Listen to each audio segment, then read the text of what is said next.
Can you briefly describe yourself? My name is Sid Tobias. Um, I've lived here in Batavia for over 30 years. I'm a Navy veteran of Vietnam era. I'm a member of the Batavia VFW Post 1197. I'm the chaplain. I'm also a member of Batavia Post 504 American Legion, where I'm the junior vice commander. As I said, I spent 4 years in the Navy from 1969 to 1973, and included in that before I was discharged was one Westpac or Western Pacific cruise to Vietnam. Why did you want to join the military? I had graduated from college in 1969. I'm from Connecticut originally, and about 2 weeks after I graduated, I got my draft notice. So I was drafted, and at that time, when you got drafted, you went in the Army, and I knew the life expectancy of a second lieutenant was not real good in Vietnam. So I'm from the Connecticut, like I said, and I grew up on the ocean. My father was a Navy World War II veteran. Many family members were in the Navy, so I turned around and joined the Navy on a delayed enlistment program. So that was like June, and I didn't go into the service till December. What did you do in the military? I ended up being a radarman, or what they changed to call an operations specialist.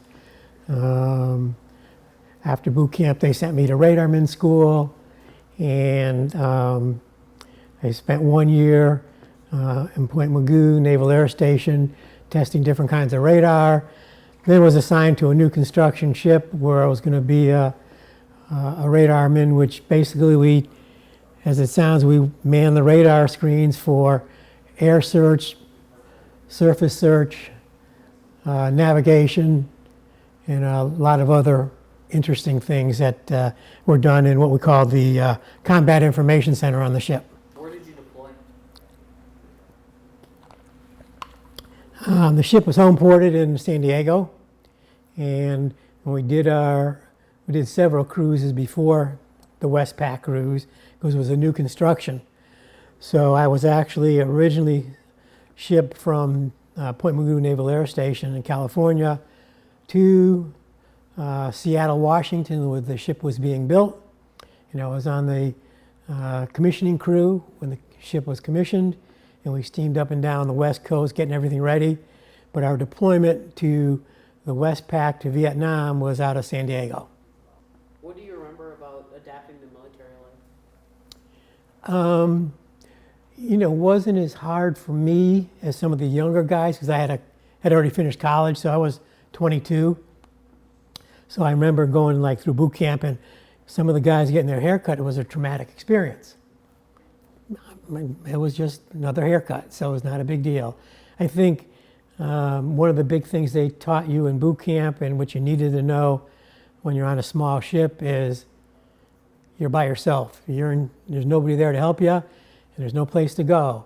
So you have to learn to live with a bunch of people in very close quarters for extended periods of time and get along with everybody. So I think that, and just being away from home, I got married before I got assigned to my ship. The ship was the USS Stein, DE 1065, named after a World War II Medal of Honor winner. So being separated from my wife for a period of time, and before we went to Vietnam, my daughter was born in March, and we deployed in May. So I didn't get to see her for 7 months. So that was the hard part. What skills or lessons did you learn from your service? Patience. I think in the military, patience is everything. You learn, you stood in line for everything, so you just took it for granted. You're going to take your time and wait. You stand in line for chow, you stand in line, get your shot, you stand in line for pretty much everything. And then, like I say, how to rely on your shipmates, because that's it, that's all you've got. And get along with everybody. You can't be picking fights with people and you're on a ship. We had a little over 200 people and you're out at sea for extended periods of time. There's no place to go or hide. So you learn to get along. You don't have to be their best friend, but you learn to get along with all types of people. It was interesting when I was in boot camp. Again, I was from Connecticut, basically a middle-class family, and there were guys from like West Virginia, and they probably had their first pair of shoes. But the interesting thing, we got a Liberty, they went into Chicago, and these guys was the first time they ever saw a revolving door in a store, and stuff like that. So just all the different kinds of people you get to meet, and races, religions, and everything, and everybody gets along. What did you learn about yourself? That I can be self-sufficient. I can take care of myself. I lived at home going through college, but now you're on your own, doing pretty much everything on your own, and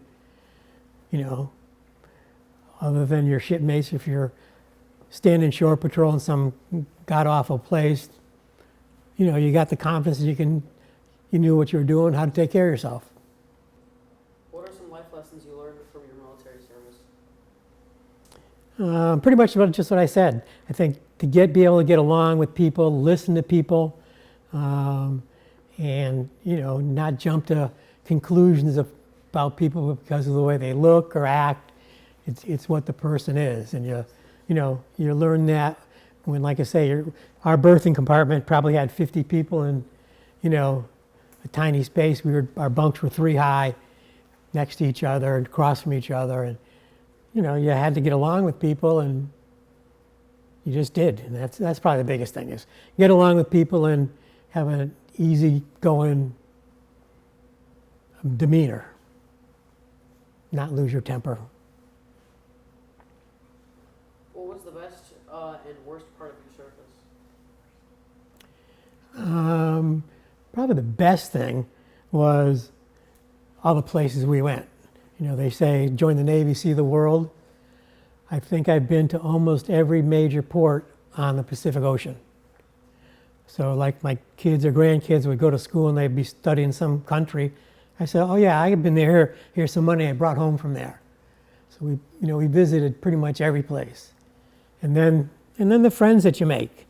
I'm afraid I didn't keep in touch with too many, but 1 or 2 we still keep in contact with. It's over 50 years since I've been discharged. So I think that's the thing that I enjoyed the most about it, the camaraderie and the travel and that sort of stuff. The worst part was being separated from my wife and daughter, and knowing that I had friends that were in country in Vietnam, and they were suffering and getting killed and wounded. How did you stay in touch with your friends and family? Mail call was tremendously important. We would get mail on the ship every few days, maybe every week. It would come in by helicopter, and the helicopter would drop it down on the deck, and mail call was always super. Luckily, my wife was a tremendous baker, so she would always send cookies. I just remember that those cookies were always packed in popcorn in a Tupperware container. And as soon as any of my shipmates, they saw a box coming, everybody knew we were having cookies. So, but mail, I still have most of my letters that my wife sent me and I sent her. Obviously snail mail, this is before, no email or any of that kind of computer stuff. We did get to do once in a while a phone call, either from ashore, when you do a payphone, or from the radio telephone on the ship. And that was always interesting, even for my wife, because you had to say, over, so she could talk. You're on a radio phone. So, but that's how we kept in touch, is pretty much letters and a few phone calls and stuff like that. And again, the big thing is you're in a different, you're across the date line, so it's a completely different time zone and date zones. And that was always confusing. Did you meet any lifelong friends while serving? I did. I just wish I kept in touch with more of them. I have one of my radarman buddies, Howard, that I was in the middle bunk, he was in the top bunk. And we pretty much did everything together, from Liberty to standing watch and stuff like that. We were both second class petty officers, which in my estimation, the Navy is too high to do any of the crappy work, okay, but too low to get a whole lot of responsibility other than what doing your regular job. So I keep in touch with Howard. He's in North Carolina. We see each other once every few years, but we keep in touch, and I'm afraid that's the only one I know of. I try to do some of these Facebook things now with the ships, but I haven't seen any other of my shipmates. Was there anything you took for granted about civilian life? I don't think so. Again, I was older, and when I got out of the service in November of '73, Vietnam veterans weren't really well thought of. But I didn't care. I just wanted to get out and see my wife and family. So they had moved back here to Illinois when I shipped out of San Diego. So I just wanted to get home, and if I remember, it's hard to remember. I don't think I wore my uniform. I think that was frowned upon at that time. So again, I guess you miss all the close-knit ties of the people. And then the other thing you have to learn is a little different language. When you're on the ship, and back then it was no women, it was all men. So your language gets a little colorful. So when you got home, you really had to work at not being so colorful. But I think, like I said, I think I was just happy to get home. Wasn't concerned about all the anti-war stuff. I just want to get home and get on with my life. Is there anything you wish civilians understood about the military? I think it's coming around. Obviously now it's much better than it was back then. I wear my ship's hat to the store. I wear it almost all the time. And innumerable times, people, especially you younger folks, will come up and say, thanks for your service. And that's heartfelt. We didn't have that when I get out, but we have it now. And I think people have to understand that without a strong military, we wouldn't exist the way we are now. It's important to be able to dispute what everybody thinks. You don't have to agree with everybody, but you have to do peaceable, demonstrations and that sort of stuff. But until you've traveled and see places that don't have those freedoms, you'll never know. And it's because of the military that we have them. We spent some time in Panama where it was kind of rough down there, and the police officers roamed the street with M16s, and they weren't afraid to use them. So you didn't have any, in some of these other countries that we've been to, they didn't have what we have. And again, it's thanks to our military people. So it's critical to maintain a strong military and support them and the veterans. And that's why the VFW and American Legion are so important to me. Are there any other stories or details you want to share? Like I said, we did a lot of cruising. We cruised up and down the West Coast, including South America. When we were being a brand new ship, they did what they call a shakedown cruise to get everything working okay and stuff like that. I know one of our shakedown cruises, we were off the coast of San Diego and the steering gear locked up. So we steamed in circles for a while because that was our ship was originally designed as an anti-submarine warfare ship. Back then, it was designed to hunt Russian submarines. It was a single screw, single rudder ship, so you didn't have capability of using the screws to turn. So that was that was almost comical. I mean, it was in the beginning. Like I said, we hit almost every port, did some festivals, some open ship things at various ports. When we were in Sydney, Australia, had a lot of public came on. We cruised up and down the Gulf of Tonkin supporting the 7th Fleet when they were We could still see the B-52s flying overhead, bombing Vietnam.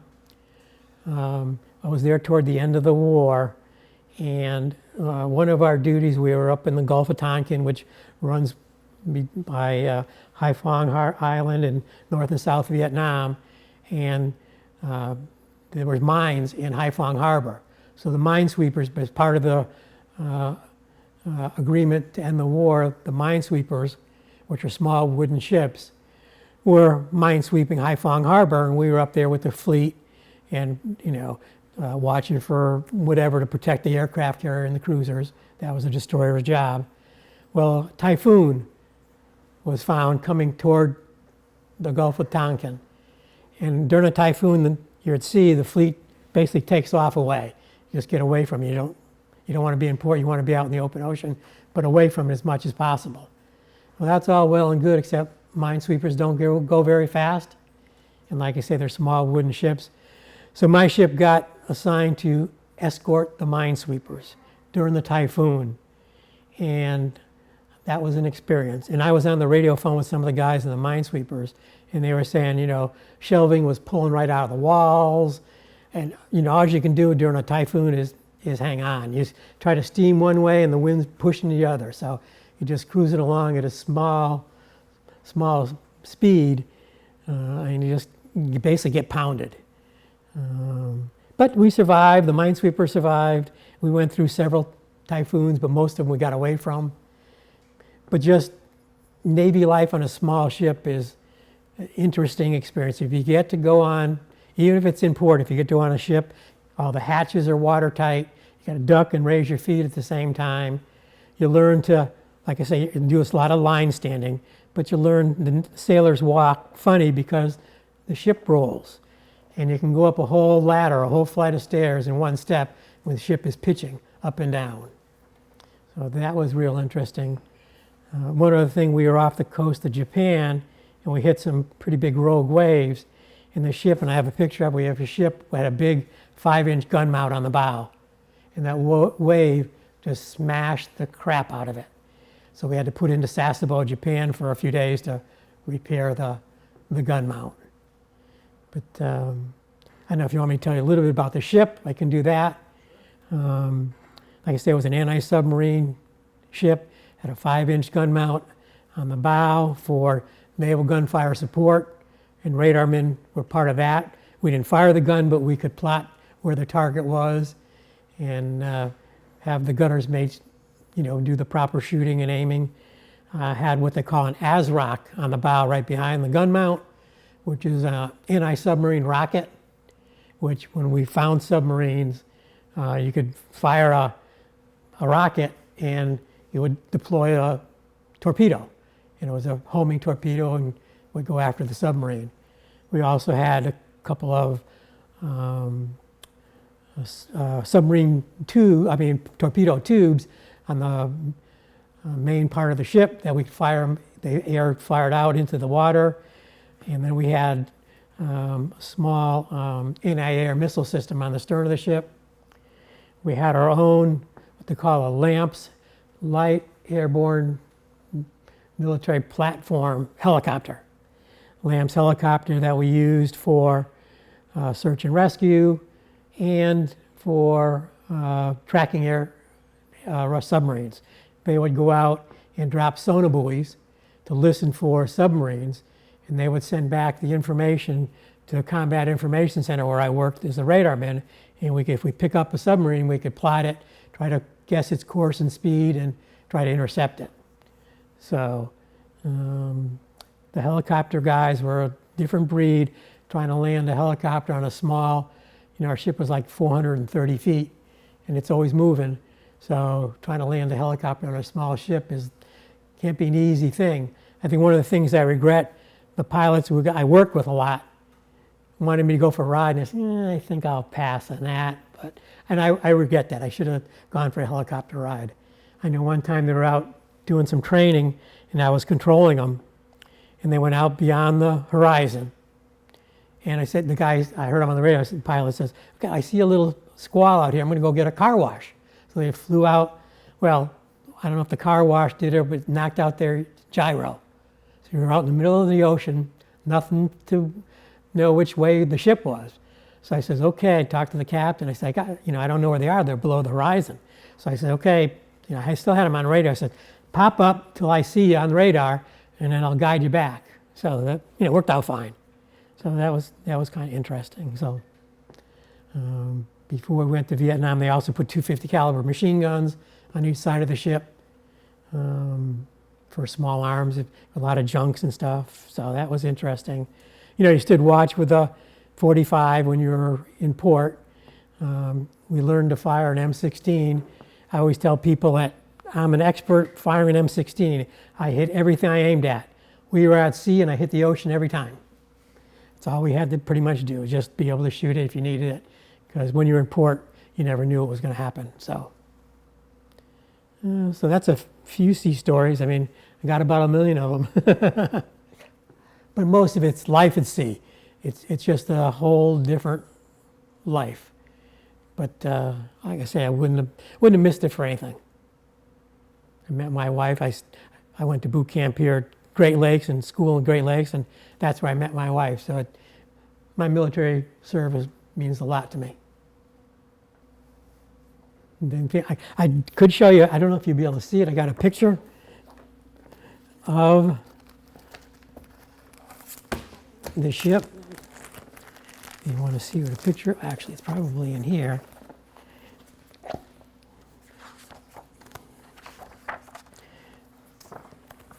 This is it going through a couple ways, but nothing too bad. But like I say, it's a small ship and it pitched a lot. So you learn to, hang on. I didn't mention we did have 3 bunks, okay? 3 bunks, 3 levels, and there was really nothing between them, but you did have a railing because you learned to sleep holding on. And you also learned to sleep through any kind of noise. And you learned to be able to sleep quick because you didn't know how long you were going to get your nap. Most of the time when we were at sea, we had 4 watch duty sections, so you were on 4 and then off 16, okay? But when you were in a war zone or general quarters, you did port and starboard. Half the crew were on, half the crew were off, and you took your turn sleeping and eating. And eating was another interesting thing.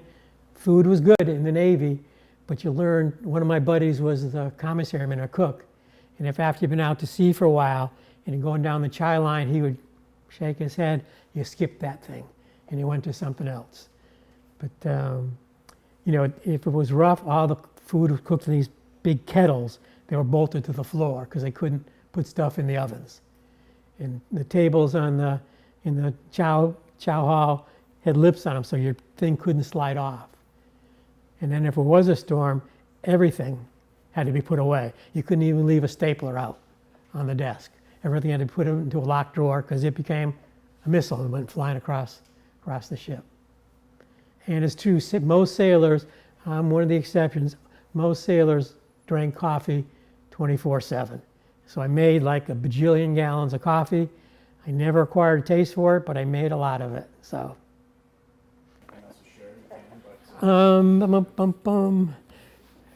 Not really. Like I say, it's interesting that my ship, it was a brand new ship. I was on the commissioning crew. Somewhere in the 90s, it was decommissioned, given to the Mexican Navy, who used it for, I don't know, probably 20 years, and has since been mothballed.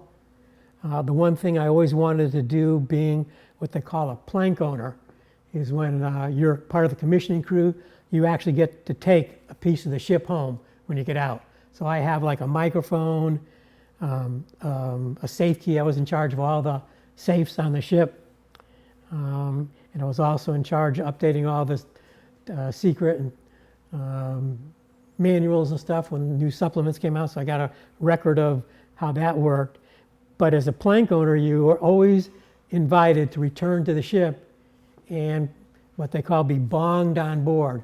When a captain comes on a ship, they ring the bell, bong, bong, and they say because one of the ships we steamed was the Agrahome. Agrahome arriving, Captain the Agrahome, and everybody's attention. And they were supposed to be able to do that to a plank owner. just never got the opportunity to do that because I went to the Mexico and they decommissioned it. So it would have been kind of cool just to see it again and see how, obviously it's much thinner and quicker to go through the places. Just trying to walk through some of the hatchways and stuff, I don't think I'd be able to do it anymore. But